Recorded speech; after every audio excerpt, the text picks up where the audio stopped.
Anyone see the RAAC news that says the weather forecast for today is perfect? That's our theater. We're good. Mark Twain said that people keep talking about the weather, but no one does anything about it. So we did something about it, and I decided to come here. The founders were unanimous in wanting to keep the premiere in Rappahannock County. We're delighted to be here in the theater house at Castleton. Founders also wanted to thank the Mitchell Fund, RAAC, for helping make this possible. Betsy, Ellie, where are you? Right here. All right, Betsy, stand up.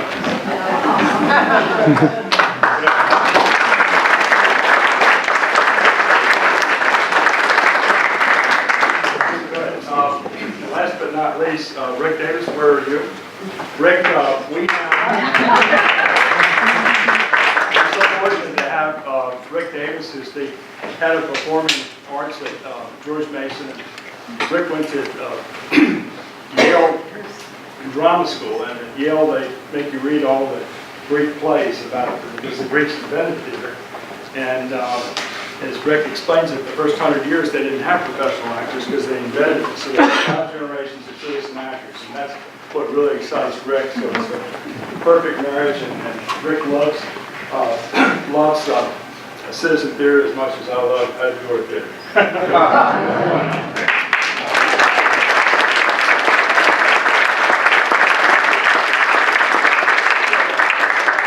My note of welcome, and just first of all, thank you for squeezing in, everybody. This is remarkable. The amphitheater is a little more capacious, and we'll greet you there next time. I want to say 1 or 2 words about the nature of the performance today, because riffing on John's remarks about citizen actors, this is not only a play performed of, by, and for the people, quite literally, but it is also a brand new play, so new that we were making script changes as of today, as of 4 o'clock. So this is a world premiere in every possible way, a world premiere of many new pages. And so we have chosen to present the play to you today as a staged reading, meaning that the actors are very familiar with their parts. They've memorized large sections of them, except the ones that got changed. So we've asked them, in fact, authorized them to carry their scripts, and the scripts will pretty soon disappear from our consciousness. They'll just be a regular part of the event. But a staged reading is a time-honored way of accommodating playwrights and actors and dramaturgical input right up to the last minute, because this is, again, a very freshly minted play.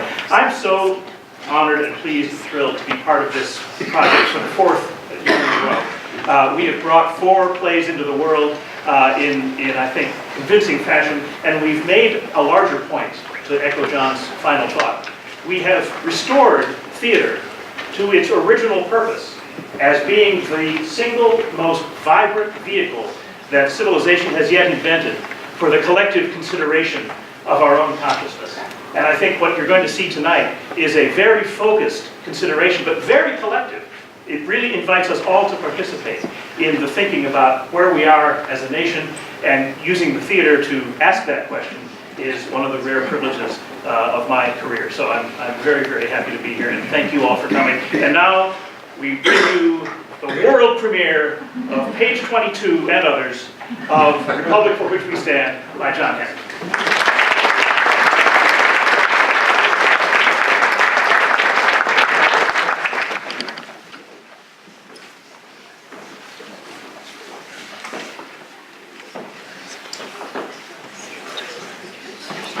Oh, Benjamin, this is so exciting, being here for this momentous event. Oui, madame. One small step for the United States, one giant step for mankind. The Constitutional Convention delegates are on their way. Oh, James and Dolly Madison. My dearest Dolly, it is such a pleasure to see you again. James is such a strategist. He figures it'll take another week for him to polish the blueprint for our new republic. Oh. well, as you say in Poor Richard's Almanac, God gives all things to industry. That tripled my circulation. So many walk the walk but do not talk the talk. You were the greatest diplomat in history. In my Parisian salon, you convinced the French to bankroll the American Revolution. Madame, Ben tells me that he learned the art of diplomacy in your seductive salons. You'll always be the center of my salons. I have the perfect peacock feather for your turban. Yes, you are one enchantress. So, we rejected diplomacy and the tyranny of the British Empire and the Declaration of Independence. How do we prevent from falling into the same empire trap again? We make a break in history. But how do you want history fight back? I was created and put on earth to make history lose. All prior efforts have failed. Because they had no general theory of man that explains all human behavior. I shocked all other parents with that handsome redhead Thomas Jefferson. I had to fight off countless pen fatales to keep his mind focused on finding the hundreds of books you requested. I still get mad at all those dinner parties we missed. Nothing puts me to sleep more than hearing James expound on every political system since Adam and Eve. Your Constitution will be the most brilliant instrument ever struck off by the brain and purpose of man. It will inspire countries for centuries all over the world. But we can't change people. So how do we change history? We create a liberty-centered republic that denies any institution or person unchecked power. We are doomed if we rely on virgins in the Oval Office. Your Constitution will make European monarchs tremble. General George and Martha Washington. Welcome, George and Martha. First in war, first in peace, and first in the hearts of your countrymen. My God, you're the American Trinity. George's feet are firmly planted on the ground. He loves his scientific gardening. He took all of James's persuasiveness to get him to clean up and come to Philadelphia. I fought to make King George our last king.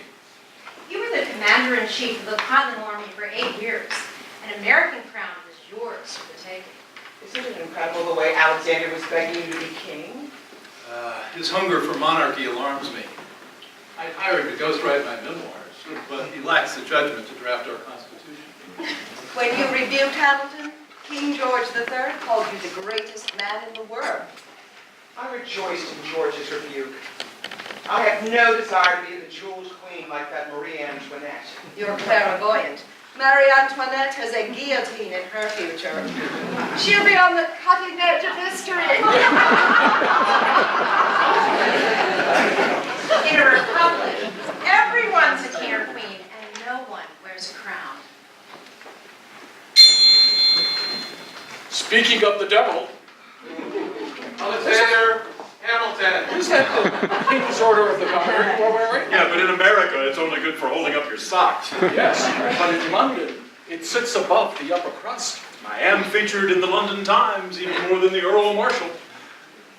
If you think you're going to get rich being a foreign agent, forget it. I'm going to write an emoluments clause in the Constitution. I've looked into King George's eyes. I have a sense of his soul. We can do business with him. If we let you draft the Declaration of Independence, King George III would have escaped all 27 counts of the indictment. We must emulate the British monarchy. Otherwise, we'll never reach our manifest destiny, world greatness. The only thing manifest about you is your vaulting ambition. Your fate will be the same as Macbeth's. Kings aren't enough for you. You've fawned over the House of Lords. Can you believe that Alexander wanted senators to serve for life? George and Sarah Mason. Welcome, George and Sarah. We always welcome Masons.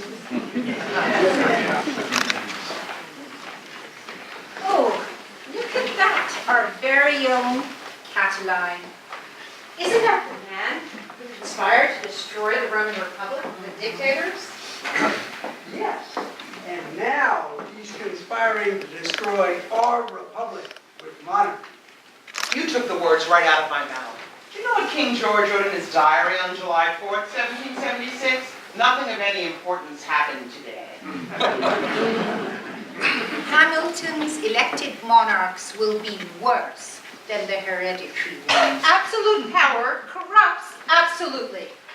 You must be president for life. No one, including me, is saintly or wise enough to be president for life. Triumphalism, narcissism, not my cup of tea. Your ambition, Mr. Hamilton, is to ride George Washington's coattails like Augusta rode Julius Caesar's toga. We'll never be great unless we invest the president with limitless power. Huh. Energy. Energy. Energy. Energy! Energy, energy, energy, energy makes the president great! Have you already forgotten? Our government is being formed to secure life, liberty, and the pursuit of happiness. Your duty is to make America #1. I have found a seamstress even better than Betsy Ross!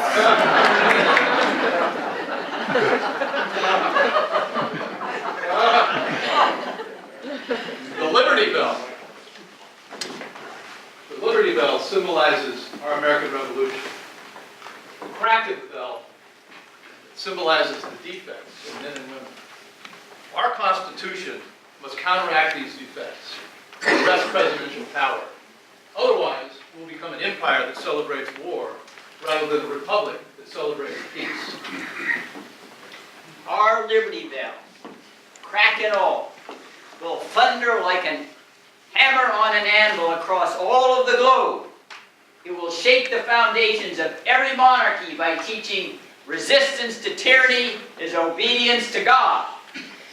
But if you get your hands on the bell and do as you say, the crack will become a chasm and the Liberty Bell will be destroyed. Executives are always predisposed to war. Yet no nation has ever attempted to remove the war power from the executive. That's why history is little more than a chronicle of war. George III was the last one to throw in the towel. Better to fight too many wars than too few. Should we have an Athenian democracy then? If every Athenian citizen was a Socrates, a collection of them all would still be a mob. Majorities oppress minorities at every turn. Only a republic can save us from the madding crowd. I forbid anyone to use the word democracy at the convention. Democratic majorities are the worst tyrants. Well, we French are proving that. We are headed for a blood-stained revolution. Or beheaded, as the case may be. What restrictions on mobocracy would you have? Bicameral legislators, separate rules for electing the House, Senate, and President, supermajorities for treaties, constitutional amendments, and overriding presidential vetoes, Senate confirmation of president appointees, and a Supreme Court endowed with power to invalidate majority votes.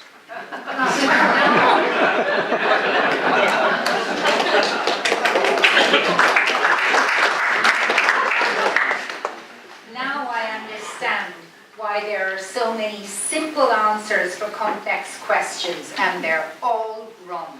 There you go again, James. How many times have I scolded you not to be didactic and allegro? I love your wisdom, but I love my dinner parties more. And we're never going to be invited if you don't invite it back if you keep it up. At Valley Forge, I enjoyed history plays. In anticipation of our convention, I've commissioned 3 short ones, which we can learn from while we wait for a quorum. They're about the 3 greatest warrior kings in the Middle Ages, William the Conqueror, Edward III, and Henry V. Our English ancestors vivified what we must avoid. Our performers are non-equity citizen actors.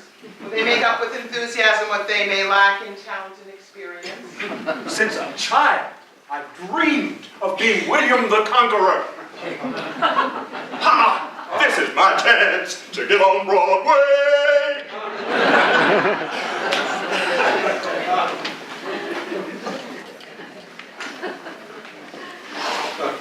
We're the victims of war.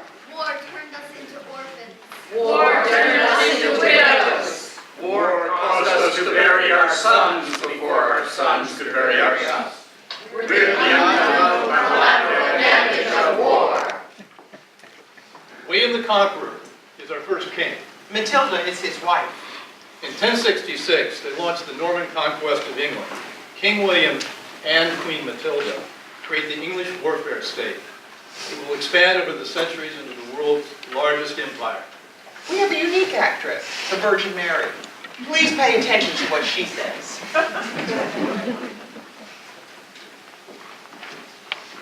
Do you remember the play Lysistrata? But of course, Greek women always understood the power of withholding their lovely favors. They persuaded their husbands to end the Peloponnesian War to gratify their lust. Happy ending, yes? No. Have you forgotten how short-lived that peace was? The men, they resumed their war, and the women, they submitted in exchange for a crumb of equality. C'est la guerre, c'est toujours la guerre. But you know, ever since men stood erect, they've been fueled by their hormones. Yes, killers, rapists. They wear their crowns and they use their scepter indiscriminately. Quelle surprise! You startled me. You look just like Michelangelo's Virgin Mary. You must have been a student of art history. I am the Virgin Mary. Sacre bleu! Don't I am honored, my mother. Don't be afraid. I'm not going to do any God talk. Just listen to me. You must condemn war. It's wrong for the strong to do what they can and the weak to suffer what they must. Pardonnez-moi, ma mère. But war, it is inescapable. It is like the air we breathe. That doesn't make it right. Please, follow the better angels of your nature. What angels? I have been looking for angels all my life. I have never found one single one. A sword. It yields more than a plow. It gives adrenaline high. And it is the quickest way to power, to wealth, and to fame. What do you want? No more amour. I have enough of the sex. Oui. I'm already rich, I'm already famous, but my love of power, this is never satisfied, jamais. So power is the ultimate absolute. Isn't it grand enough to be Duchess of Normandy? Normandy feels small. I am woman, hear me roar.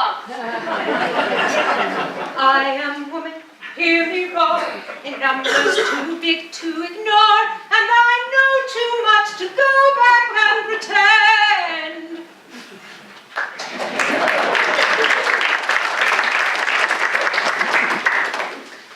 You'll drown in innocent blood. I did not set the admission price. When men go low, you must go high. No, we women, we are not saints. We are human, just like the men. Tant pis alors. There you are. There you are. I've been looking all over the castle for you. Since I was a child, I have seen myself as a grand queen in every mirror. Now it is time to upgrade from the Duke and the Duchess. Now, what's your plan? We conquer England. You're joking. Oh, you think so? Well, then you will not have me under my sheets until you obey me. Well, that's no joke. What is the point, William, mon cher? To have this strong military you always brag about if you don't use it? No one's going to mess with me if they see my big stick. As someone very famous said one time, to war is better than to jaw. Your battle hymn is, I came, I saw, he died. You're as callous as I am. If 500,000 widows and orphans is the price, so be it, ça va, c'est la guerre. I'll double your price. Well, I quiver with excitement when I watch you crush your uncles to become the Duke of Normandy, les oncles pavés. Would you have married me if I hadn't killed so many? Not on your life.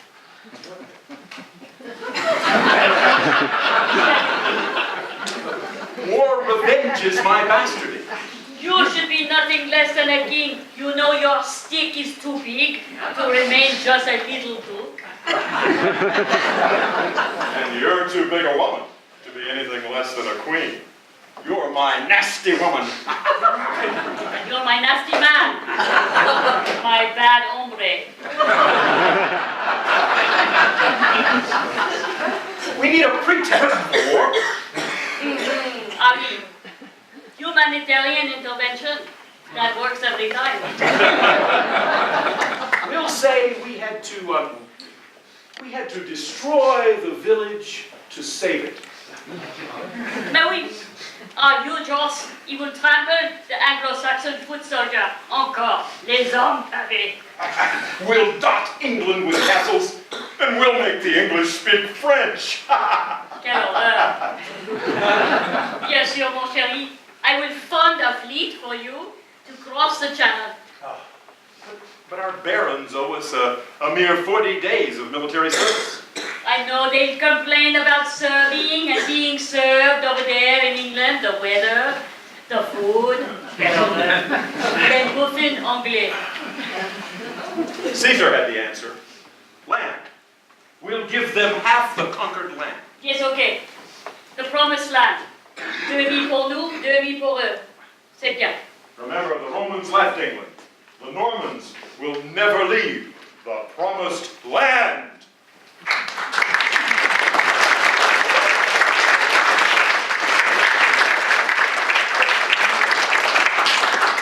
And so, William the Conqueror defeated the Anglo-Saxons. As planned, he and Matilda traded up from Duke and Duchess of Normandy to be King and Queen of England in one of the biggest land grabs in history. Now, 20,000 Normans oppress 2 million Anglo-Saxons. I've always wanted to be part of the 1%. We preserve Anglo-Saxon institutions. They're at least 2 centuries past France. Even though we exterminated Anglo-Saxons like flies. We distribute the land and the castle throughout the island to our Norman barons. We are political engineers. You know that 90% of England's wealth it is land. I invented the Doomsday Book. It identifies all the landowner in the whole land. It's doomed for the taxpayers. Yes, sir, but you know you can't fight wars with empty coffer. Don't you worry that taxation without representation might provoke a revolution? No. We have a free ride for 7 centuries. You sacrificed your soul to gain England. It is the best bargain I ever made. My soul, you know, is just abstract. My power is concrete. We're going to be history's most successful warfare state. A new island race. We'll be a hybrid of Norman genes for war and Anglo-Saxon genes for institutions. And for fashion, Levi-Strauss jeans. It's a perfect recipe for greatness. We'll succeed where Rome failed. We will win and win and win until we're number 1. I knew this shirt would come in handy.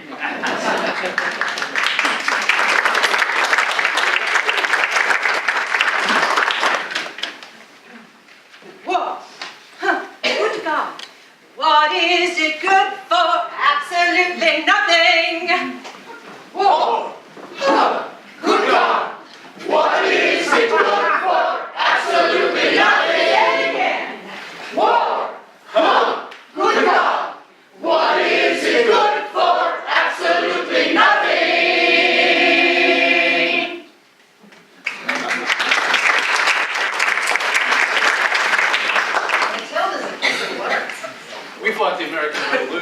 sweep away centuries of servitude. Rights are donations from kings. We're born with unalienable rights. We don't do conquests like Matilda and James. We only unsheath the sword of liberty in self-defense. Our Constitution will stand or fall on resisting the temptations of war. Our Constitution must be designed for peace. We gave up life, homes, liberty for 8 years to defeat empire. Unless we develop institutions that pit ambition against ambition, our liberty will be crucified on a cross of imperial gold. Our sovereignty must be entrusted to the president. Only he can keep us safe. Citizens in a republic are sovereign. Congressional government leads from behind. Only the president can lead the world, just like William the Conqueror. World leadership, except by example, is repugnant to every bone in my body. That's using a lot of bones to say a lot of stuff. I don't even know what word leadership means anymore. We French define it like obscenity. You know it when you see it. Running government by executive order is more efficient. Well, it is. If you keep talking like that, we'll evict you from the Constitutional Convention. For forms of government, let fools argue.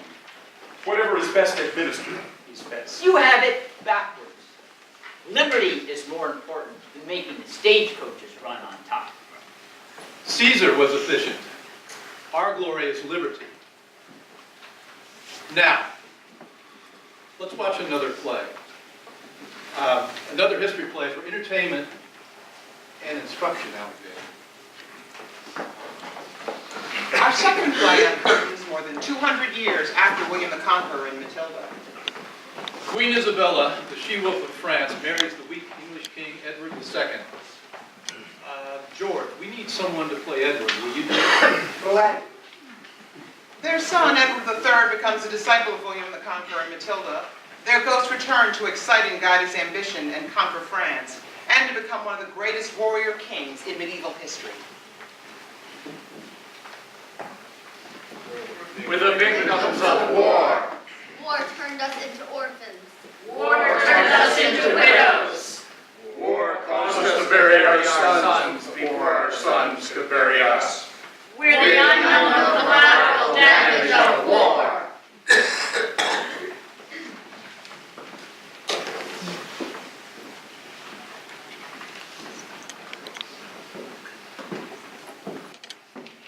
Listen to me, young Edward. Above all, learn to love the written word. Don't forget, King John, he read books. And look where that got him. King John, he lost our land in France. First, Normandy. There went our racehorses. Second, Brittany. There went our retirement home. Next one, Anjou. There went our tax collectors for our barons. Finally, Aquitaine. There went our best vineyards. All the book learning in the world would not have won over the barons, no? Froid, comme la vichysoise. I haven't read a book in 40 years. I'm holding on to Aquitaine. Reflection inhibits war. Athens became great by killing Socrates. What did I just hear? You heard me, right? Killing Socrates made Athens great. Yes, you had a wonderful attitude for rewarding the killer and the plunderers. Your ruthlessness made your England's strongest king. If you're a great warrior, the barons will bankroll you. Oui, oui, it's about your return on your investment. ROI is the battle cry of empire. ROI means what? It's just the king. Edward, my dearest son, when you grow up, you must sit on the throne of France. It is your destiny. I'll accept nothing less. No, Edward, he must recover all the land that we King John lost. First, our racehorses, Normandy. Second, our retirement home. Oh, no. I mean Brittany. Then our tax shelter. No. Anjou. Fourth, our wine. Oh, no. I mean Aquitaine. But that's just the first step on the road to Paris. Like me, you were born to conquer. You just do to France what William did to England. You mean regime change? Oh no, that's small change. We're talking about much more than regime change. We're talking about seizing the whole damn country. You gotta earn your shirt. And you don't stop there. While you're at it, you go for the whole damn world. Racehorses, retirement homes, tax shelters, And the wine. We will tell the whole world what to think and what to do. We'll call it globalization and world leadership.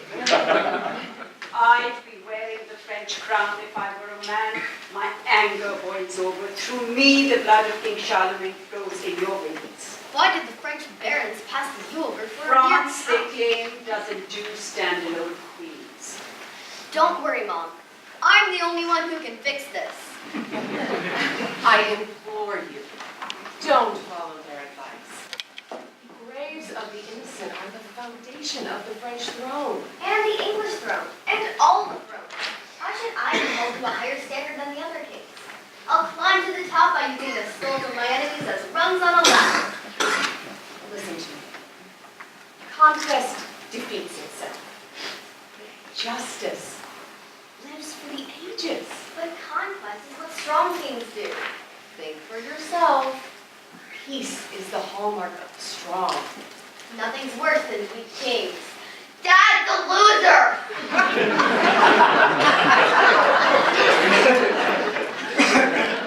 Why do you keep trying? No one is listening to you. I wish you would stop inciting our son to be king of France.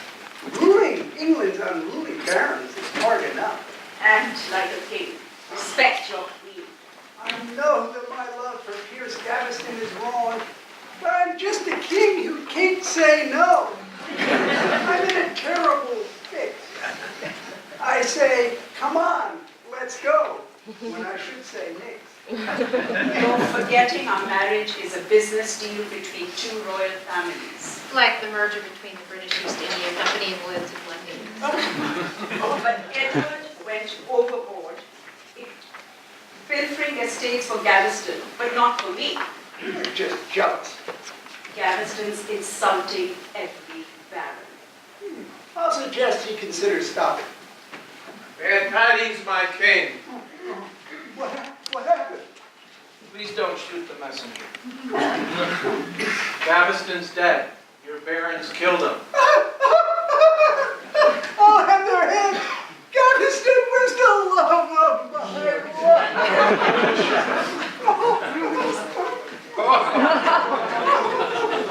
Get a hold of yourself. If you don't shape up, you're next.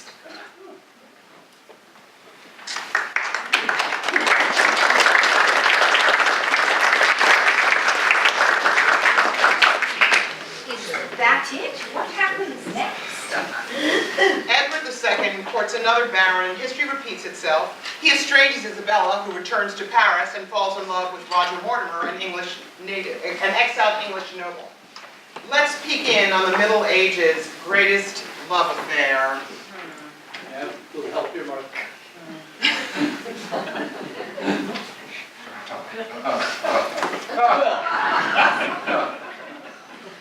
I'm a little uncomfortable playing Mortimer, but no sacrifice is too big for my country.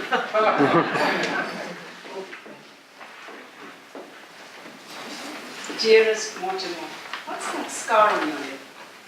Your husband's battlefield signature. My heart bled when Edward took away all your land and gave it to his new lover, Hugh Despenser. If I had not escaped from the Tower of London, Edward would have assassinated me, executed me. My heart soared when my brother, the King of France, gave you sanctuary. It was the first and only time he waived his executive order against immigrants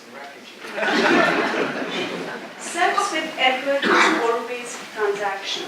My youngest daughter was conceived as he caressed his Spencer and told me to love me. Have you sought the arms of another? Never, dearest Mortimer, even though my heart is oh so lonely and desolate. Oh, for so long I dare not tell you. You are the woman of my dreams. And you, the only man in mine. When I reached France, I made 2 vows. To wear black until I returned to England, and to never touch a woman until I returned to you again. And have you kept your vows? Are you doubtful? Every woman knows if a man loves her.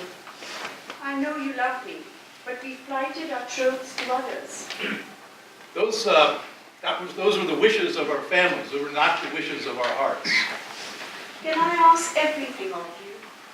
And how? My love is what you desire it to be. My love is what you desire it to be. If I could lie naked beside you and not touch you, if you forbade me.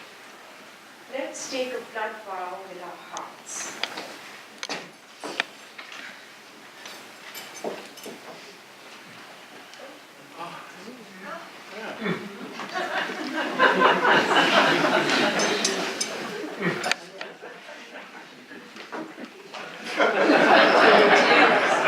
I give you my heart and take yours. Dearest, I take your heart, keep it in place with my own.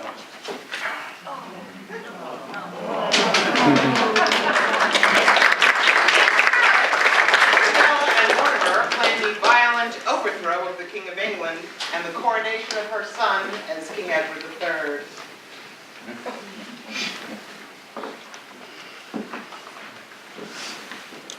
I need an additional loan. You're maxed out. My credit's good. Your credit score is so low that you couldn't even buy a used Venetian gondola on a 20-year installment. I repay you when I get my hands on the English treasury. What's your business plan? I overthrow Edward and rule England in my son's name. Where's your armies? I've married my son off for 2,000 mercenaries. The King of France supports me. And Mortimer's my commander-in-chief. Defeating Edward will be as easy as taking victory laps. Easy peasy lemon squeezy. Well, let me think about that. Think all you want, but if I don't get the money right now, I'll break up all the banks and never be too big to fail again. Well, you make a persuasive argument, and I'm glad to make you the wrong.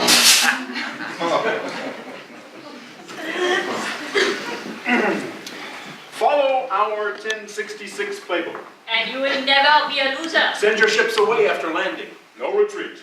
And give me victory or give me death.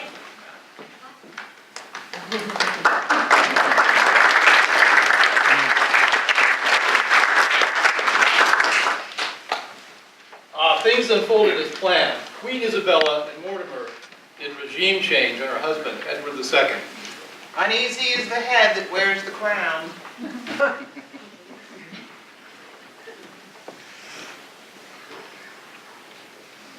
We're here, my lord, to present a gift from Isabella and Mortimer.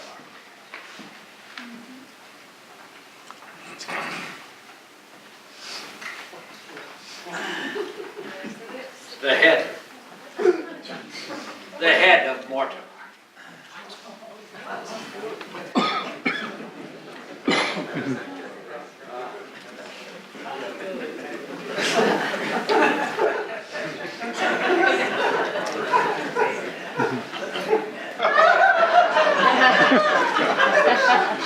So, coming to tell you.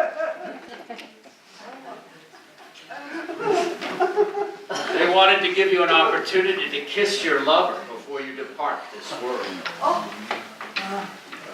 For God's sake, let us sit upon the ground and tell sad stories about the death of kings. How some were deposed, some slain in war, some haunted by the ghosts they deposed, some poisoned by their wives,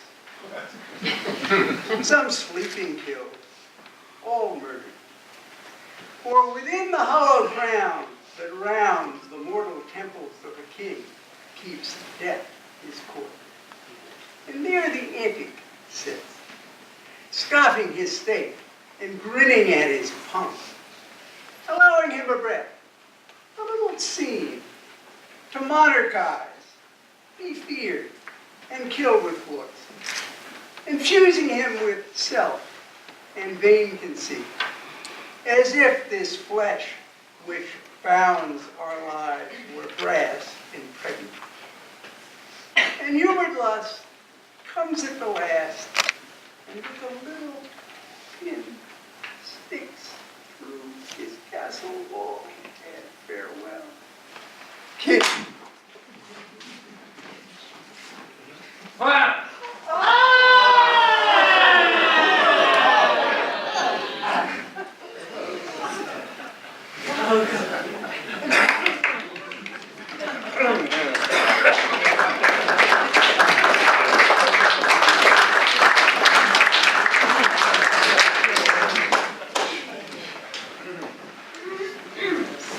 My lord, the deed is done. Here is the head of Edward. Best trophy there is. Perfect for my wax museum. England's ours. How much money would you like? Enough to make King Midas envious. Well, that'll put you ahead of the Duke of Lancaster on Forbes' billionaire list. Let's go slowly, lest the barons revolt. Yes, but dear Mortimer, when are the barons not revolting? There are only two important things in life.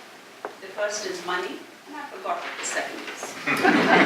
Living in a material world, and you are a material girl. We know that you are living in a material world, and you are a material girl.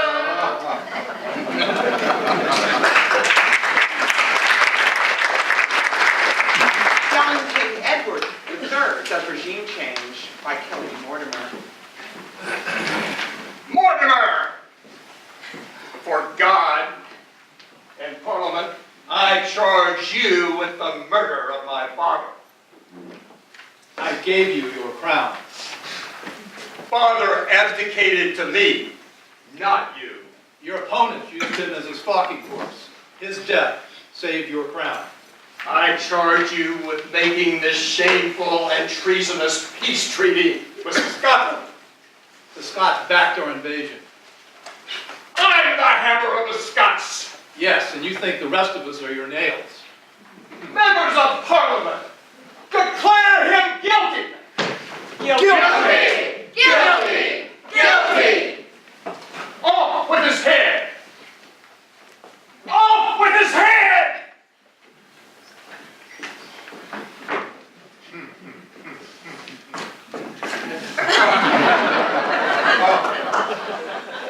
Mortimer is dead.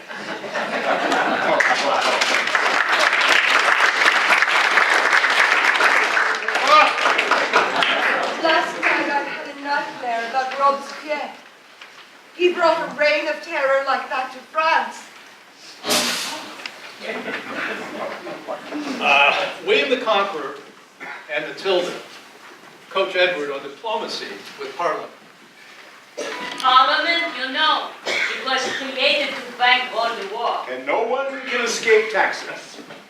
War is the best way to excite loyalty of your subjects. The French don't hang together. So we will hang them separately. Un, deux, trois. You're the hammer of the French. With our wars in Wales and Scotland, we created battle formations of longbow archers who could stop a cavalry charge of the gallop at 200 yards. Longbows are as important to our empire as horses were for Genghis Khan. We'll give tax credits and long-term contracts to our longbow craftsmen, as long as they don't outsource. And we'll make archery a part of our common core curriculum. England is a government of men, not laws. That's why we have no written constitution. So, the Constitution is nothing but a brooding omnipresence up in the sky. It's the divine right of monarchs to take their country to war. Obviously, you can't be trusted to keep the peace. Can't our chorus persuade you? We're the victims of war. War turned us into orphans. War turned us into widows. War caused us to bury our sons before our sons could bury us. We're unknown collateral damage of war. Battlefield deaths are nothing more than a dry statistic. Parliament is nothing but a talking shop.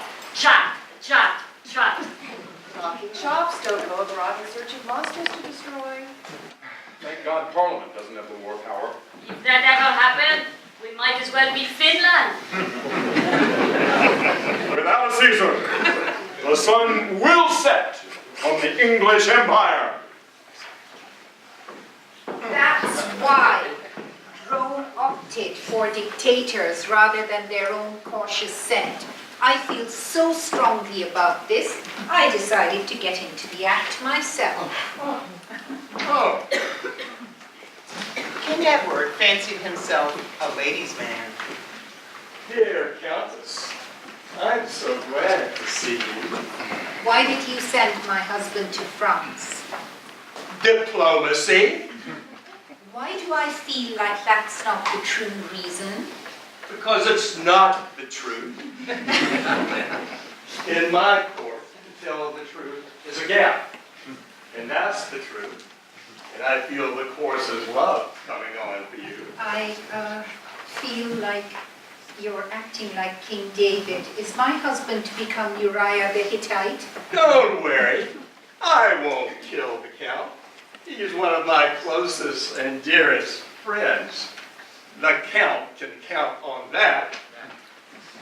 May I count on you not to make me Bathsheba? That's one count too many. Have you no honor? It's not a matter of honor. It's a question of national security. Adultery and chivalry don't sleep together. But your love gives me strength in battle. And you seem to forget the king can do no wrong. To be king of my country, you cannot be lord of my bed. The king can do no wrong.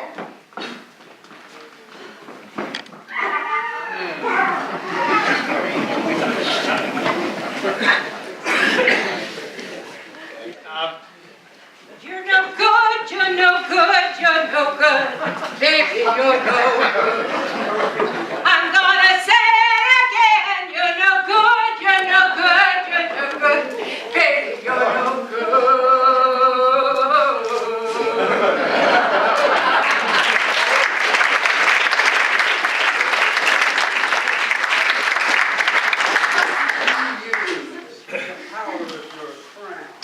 to take my wife.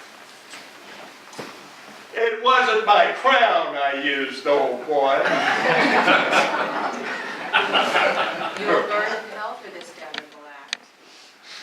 Edward attacked France. Edward attacked France to regain the French lands King John lost. He crushed the enemy. He crushed the French at the famous Battle of Crecy. Edward's beloved by the English barons because he was a winner. But his victories were illusory. As soon as the dead were buried, French resistance resumed.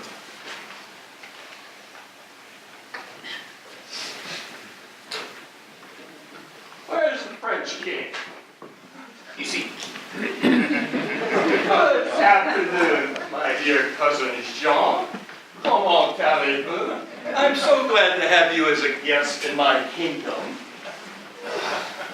Mon cher petit cousin, since my most unchivalrous capture, I've so enjoyed l'hospitalité of your petit chateau here in Windsor. Mais quand même, your roommates are even higher than my suite au Louvre. C'est l'extorsion. You're free to check out any time you paid out. Ransom? Between royal cousins? That shouldn't be an independent profit center. Now let's make a deal. We can settle this war right here and now. Come on. What are your peace terms? Recognize my right to Normandy. Recognize my right to Brittany. Recognize my right to Arjun. Recognize Aquitaine as mine. I'll accept nothing less than unconditional surrender. You can't trump that. Okay. Ridicule. Let me think about it. Don't worry, you got plenty of time. You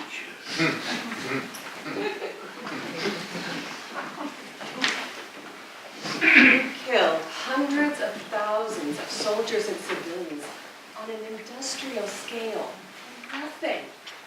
If we don't fight France on French soil, we'll end up fighting the bloody frickin' France on English soil.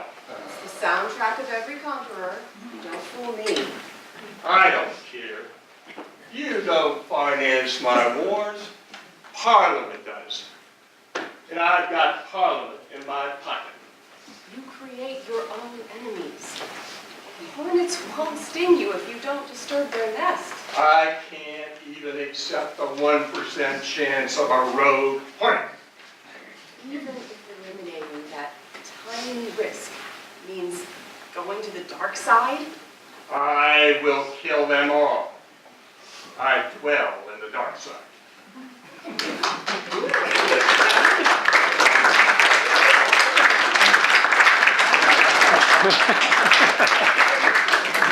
Edward III was a carbon copy of William the Conqueror. They lived for conquest. We're glad we didn't have to fight them. The war would have lasted much longer. Queen Isabella was a chip off the old block of Matilda. We must entrust the war power to an institution with no incentive to exercise it. Otherwise, we'd be just like the British, and there goes their exceptionalism. The king and the power. There's no separation of powers. The sword and purse are joined. That's how the British go to war at the drop of a hat. You just never know when your credibility is going to be tested. Credibility gaps destroy world leadership. Even if it means doing stupid stuff. Better dead than not credible. That's the reasoning that led the Roman Republic to embrace military dictators. In pursuing empire, the dictators destroyed the republic they were supposed to save. Empire is too important to be left to civilians. Only generals get the job done. Perhaps our best and our brightest can discover how the Constitution can prevent the scourge of war. Let's watch our last mystery play and ask Mr. Madison. As George said, Edward's dazzling victories were short-lived. They died before they were out of swaddling clothes. Normandy, Brittany, Anjou, Aquitaine, they all went back to France before Edward died. Graveyards are filled with indispensable men and women. History repeats itself, first as tragedy and then as farce. Well, half a century lapses when another indispensable English warrior, King Henry V, repeats the futility of conquering France. His military triumphs have the lifespan of mayflies. Kings learn nothing and forget nothing. We need an actor to play Joan of Arc. Dolly, can you play the 18-year-old Joan? I'd love to be a glamorous actor and young again, George. You got the part. How about Henry V? I'm in, but I'll need some Botox for my countless wrinkles.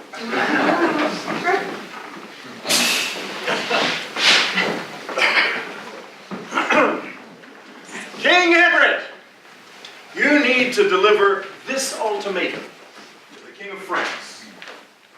Surrender Normandy. Surrender Bretagne. Surrender Anjou.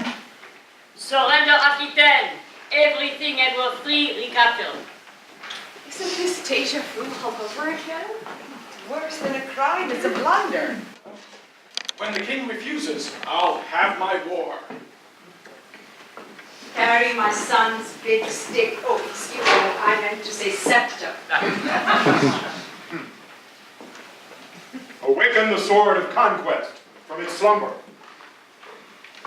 If you're not king of France, you're not king of England. Repeat, Crécy et Agincourt, encore, encore. Our longbows will slaughter the enemy as God did every Egyptian firstborn. The English people, they are good, très très bien, non? Exceptional. Indispensable. If foreign governments don't submit, we attack them as state sponsors of terrorism or the axis of evil. God gave me victory at Agincourt, but I had to double my tithe from plunder. Now we control Paris. It is worth more than a mass every moment of the year. J'adore Paris au printemps. I love Paris in springtime. I love Paris in the fall. I love Paris in the winter when it drizzles. I love Paris in the summer when it sizzles. I love Paris every moment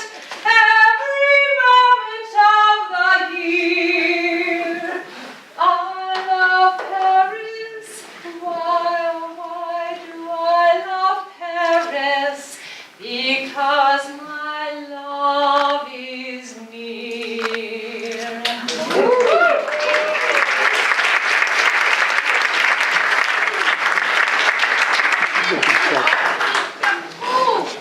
Our son will unify our French and English royal families. You, I am Joan of Arc. I never thought I'd see a woman in armor. Some ask why, and I ask, why not? That is a catching suit. Better to have my enemies swoon and croon than fight. Is it Lord Bergdorf's? No, it's from Gallery Lafayette. It's custom made by Oscar de la Renta. You wear it like a light cloak. For flirting. Flirting. It's my philosophy of life. I flirt. Therefore I am. Civil war between the Burgundians and the Armagnacs put Paris in your lap. But now they've signed a peace treaty. God anointed me to unite France and expel you. Is there a doctor in the castle?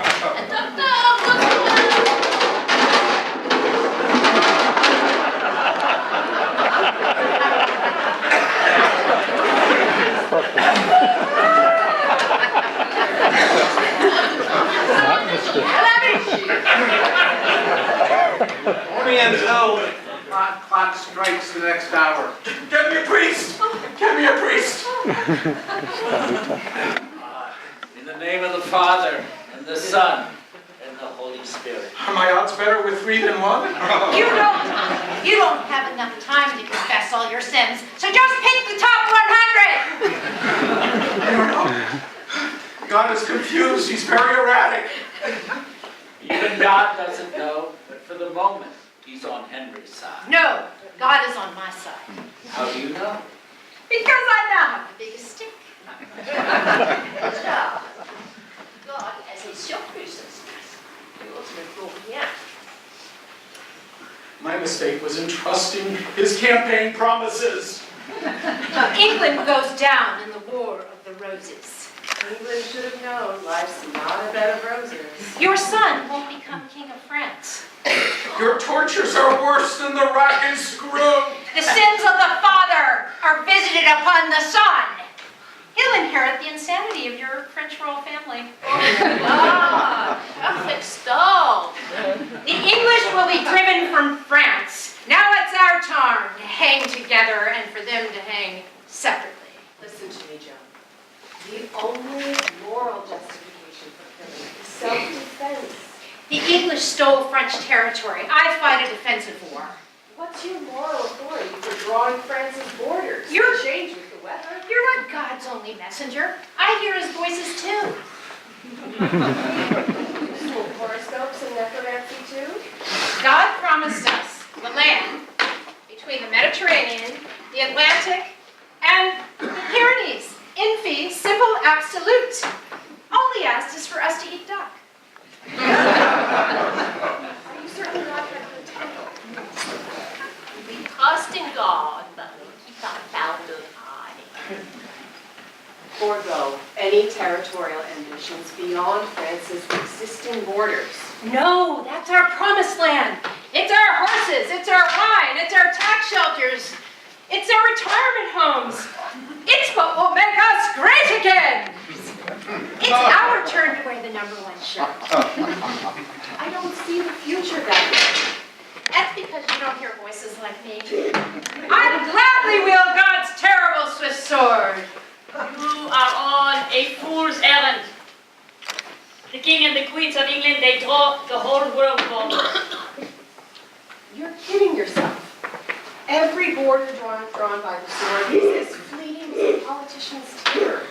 Oh, mommy. Peace. This is for the starry-eyed. The last 2 people on earth will kill each other over a clod of dirt. C'est vrai!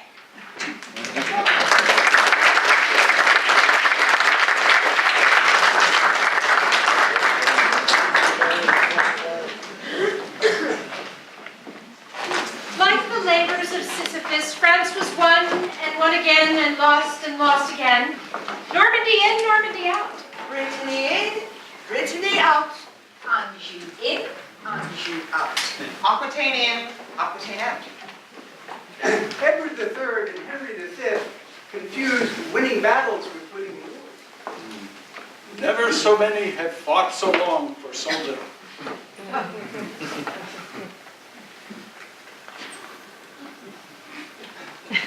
So, I'm on the side of the Virgin Mary. You're right. All the other characters look exactly alike. Well, duh. That's the whole point of the 3 plays. We're all tempted to pursue the worst angels of our nature, and only a handful of us resist. George and Martha's plays reenact a problem that has bedeviled mankind since the beginning of time. James, it's time for you to tell us your solution. I haven't read as many books or written as many words as your husband, but James Madison hasn't experienced life's hardships like me. That's because your hardships don't make you wise. They excited your revenge. Men who carry dueling pistols and have died at an early age. Oh, you're just saying that because I'm an immigrant. I was fully vetted before they let me in. You know, I think what we need are platonic guardians. Well, Alexander, whom do you have in mind then? He narrowed the field to one, himself. As a platonic guardian, I fight preemptive wars to keep us safe and make us great. If I'm good at my job, I'll expect a monument taller than George's 555-foot obelisk. But who guards the guardians? No one. Guardians should be trusted, not watched. You'll be cold-shouldered at the convention. In fact, you'll leave early when the delegates give a closed ear to your monarchical ideas. You covered war because it was the ticket to your power and fame when you were aide-de-camp to George. It's certainly no accident that you so eagerly played William the Conqueror and so admire Edward III and Henry V. That's why we can't roll dice with individuals. For every George Washington, there are 1,000 Hamiltons. What do you mean by that? Military glory blinds men. Only by entrusting the war power to an institution not so blinded can we secure peace. Such wisdom doesn't emerge from nocturnal trysts. I know that from long experience. After me, James's true loves are Plutarch's our lives and the Thucydides' history of war, of the Peloponnesian War, I never lose a wink of sleep knowing that James is going to philander. When I was in Paris, James would have been more boring than my companion, John Adams. He woke every night worrying that someone somewhere was enjoying himself. If everyone listened to the Virgin Mary, we wouldn't need to fragment power amongst rival institutions with distinct and opposite personalities. That's history's greatest political insight ever. But what about Socrates, Aristotle, Plato, and Machiavelli? They sought virtuous individuals as the remedy for abuse of power. They didn't recognize that institutional personalities will trump the personalities of the occupants. That must be why, when things change, the more they stay the same, with a cavalcade of new and different personalities. What's the personality of the executive branch? Kinetic, ambitious, and bellicose, like a pit bull, always sniffing for something to attack. In other words, Alexander Hamilton. Great Britain never erected a monument to a peace king. Or a peace queen? Neither did France. What's the personality of the legislative branch? Like a highly risk-averse Labrador retriever. It stays at peace unless attacked. War happens to be the riskiest of all human endeavors. There's no upside for legislatures. That's why they won't vote for war unless the country's attacked. Like George, Congress will only unsheathe the sword in self-defense. As the play showed, that's why the British never gave Parliament the war powers. Madison's theories of man don't apply to America. We're exceptional. That's the only explanation why an immigrant like me can rise to the top. Let's get the attention on me. I'm a bright, shining city on the hill, all by myself. Alexander, people who believe they are chosen are more dangerous than pit bulls. There are no good people or bad people.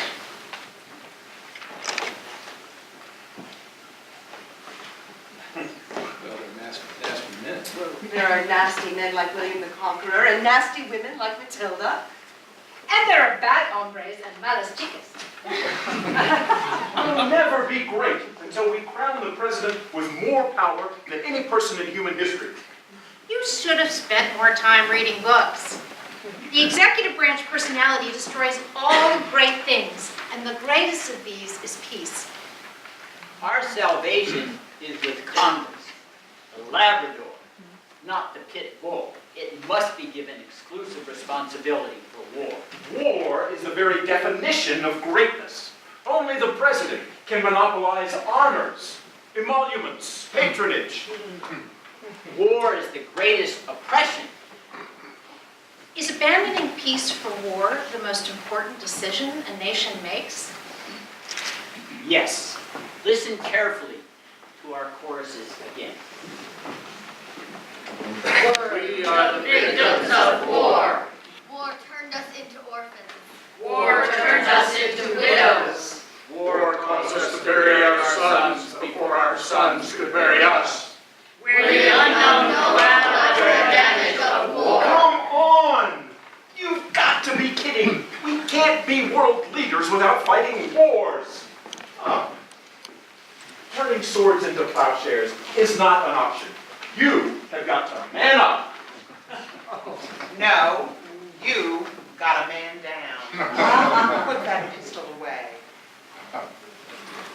I welcome a bullet from you as Socrates welcomed hemlock. Only foolish philosophers die for liberty. Liberty's for losers. Have you forgotten? Socrates lives for the ages. His accusers are buried in obscurity. Our nation holds a unique role and place in human history. Only if we wish freedom everywhere, but fight only to defend our own.